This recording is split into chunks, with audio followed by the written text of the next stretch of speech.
BJP আরেকবার ক্ষমতায় এলে কি কি হতে পারে? সংক্ষিপ্ত চিত্র, পুরোটা না। 1, 2025-এ RSS এর 100 বছর পূর্তি, ভারতকে হিন্দু রাষ্ট্র ঘোষণা।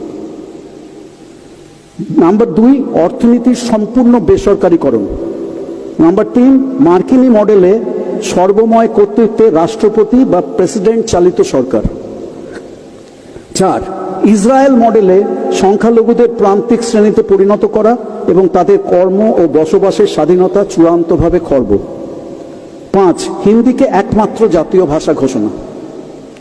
6, শিক্ষা ব্যবস্থার সম্পূর্ণ হিন্দুকরণ এবং বিজ্ঞান বিরোধী কুসংস্কার এবং অপরীক্ষিত তন্ত্রমন্ত্রকে শিক্ষার পাঠ্যক্রমে বাধ্যতামূলক অন্তর্ভুক্তি।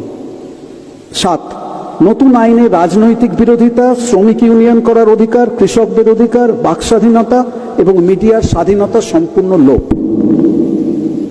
8, সারা দেশে এবং বিশেষ করে সীমান্ত এলাকায় হিটলারের গেস্টাপো বাহিনীর অনুকরণে গুপ্তচর বৃত্তি ও নজরদারি বাহিনী তৈরি, যেখানে RSS ও গেরুয়া শিবিরের কর্মী ও স্বেচ্ছাসেবকদের কর্মসংস্থান হবে। কেন্দ্রীয় সরকারের অগ্নিপথ প্রকল্প তারই জ্বলন্ত উদাহরণ। 9, বিচার বহির্ভূত হত্যা, গুপ্ত হত্যা এবং ড্রোন ও রোবট জাতীয় কৃত্রিম বুদ্ধিমত্তার সাহায্য নিয়ে বিরোধিতা নিরঙ্কুশ কণ্ঠরোধ। 10, আমেরিকা এবং ইসরায়েল মডেলে প্রাইভেট বন্দিশালা নির্মাণ ও সম্প্রসারণ।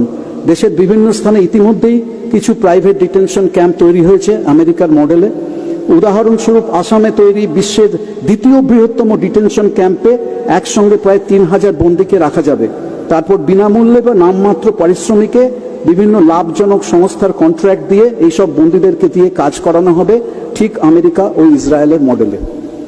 11, নারী স্বাধীনতা এবং আধুনিক বিজ্ঞানসম্মত চিন্তাভাবনার সার্বিক ধ্বংস। 12, পাকিস্তান, বাংলাদেশ ইত্যাদি দেশের বিরুদ্ধে আগ্রাসন, অখণ্ড ভারত প্রতিষ্ঠার লক্ষ্যে। 13, জাতীয় সঙ্গীত এবং জাতীয় পতাকার পরিবর্তন। এবারে আপনারা ভেবে দেখুন কি করবেন। নমস্কার।